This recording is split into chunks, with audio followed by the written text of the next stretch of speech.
الويكاند باش نسمعوا حكايه جديده كما كل مره، والشخصيه اللي باش نحكيو عليها اليوم هي رجاء بن عمار. اسمع الحكايه.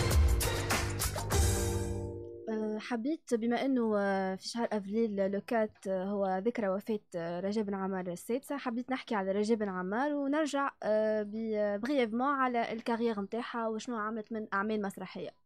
رجاء بن عمار تعتبر عمود من أعمدة المسرح التونسي ورمز من رموزه، خلت أثر كبير في مجال الفن الرابع، وروحت بين التمثيل والإخراج والتدريس.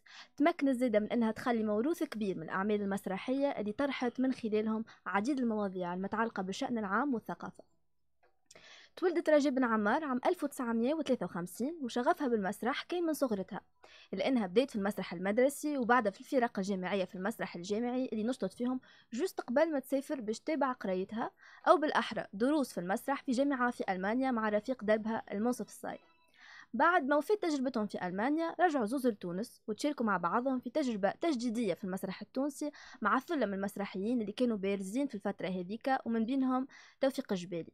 عام 1980 كان العام اللي أسست فيه مسرح فو صحبة صديقها المنصف الصايم قبل ما يستقروا في نشاطهم الفني في فضاء مدار قرطاج في منتصف التسعينات، اللي تم من بعديك غلقه من عام 2002 لعام 2009. كان بضغوطات من رئيس بن علي وقتها ومشاكل جوء النظام، وما وقفتش مشاكلها خاطر مشاكلها زادت تواصلت بعد حتى الثورة، وقت اللي كانت بلدية طالبت رجاء بن عمار والمنصف بدفع ديون الكراء متاع الاسباس هذايا بلدية قرطاج، وقعدوا منصف الصايم ورجاء بن عمار يدافعوا عن حقهم الآخر دقيقة للعوام اللي كان مسكر فيهم الاسباس، وطالبتهم بهم البلدية باش يدفعوا الكراء متاعو.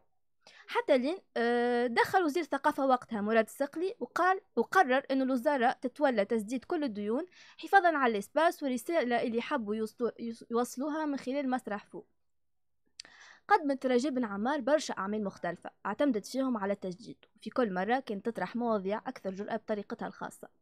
هذا اللي خليها تنتج أعمال ناجحة كما الأمل عام 1986 وساكن حي السيدة عام 1989 ويباع الهواء عام 1995 اللي تحصلت بفضلهم على جائزة أفضل مسرحية في مهرجان أيام قرطاج السينما المسرحية عام 1986 1989 و 1995. تناولت برشا مواضيع كما قلت قبل، مواضيع جريئة طرحت فيهم الواقع الاجتماعي المتردي في العالم العربي، كان هذا في عمل في هوى وطني، واقع الأرياف في عمل طبة. من آخر أعمالها المسرحية اللي قبل ما توفى كان نافذة علاء، وافتتحت به العمل هذا مهرجان حامات عام 2016. من بين إنجازاتها زيادة نتذكروا أنها كانت أول من جمع بين المسرح والكوريغرافي في تونس، وتلمذوا على يديها برشا دي كوريغرافيست توانسة. رجاء بن عمار حبت برشا المسرح وعطات من روحها باش تحييه وعاشته بكل تفاصيله، خاطر كان تمن انه المسرح يعتبر أداة نضال اجتماعية وسياسية. هذيك علاش أصرت في كل مرة انه تعبر على اللي تحس بيه من مشاعرها وأفكارها من خلال أعمالها، وهذا اللي خليها تكون صادقة وتوصل للناس.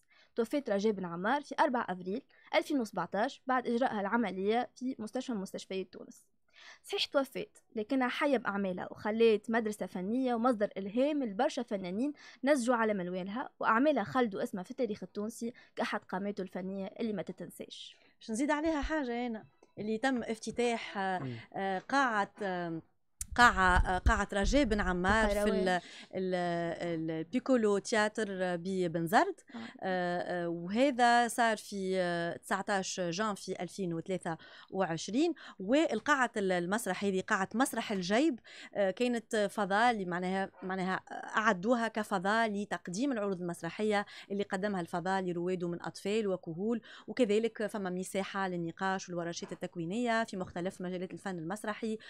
كما قلت لكم واحدة من أعلام اسم علم من أعلام المسرح التونسي الفنانة رجاء بن عمار هي اللي اسمها موجود في القاعة هذه. ديما اون توندونس دو سونسوريل تو سكي معناها ثقافي كما قبل من نظام بن علي حتى بعد الثورة كيفاش تواصلت معناها رحلتها في النضال مع البلدية، معناها ديما فما لو كونفلي ما بين السياسي والثقافي اللي قاعد حتى التو. زاد زينب كان تم تكريمها في مهرجان قرطاج للكوريغرافي في 2021 كان الافتتاح مع أطياف رجاء، معناتها رجاء بن عمار.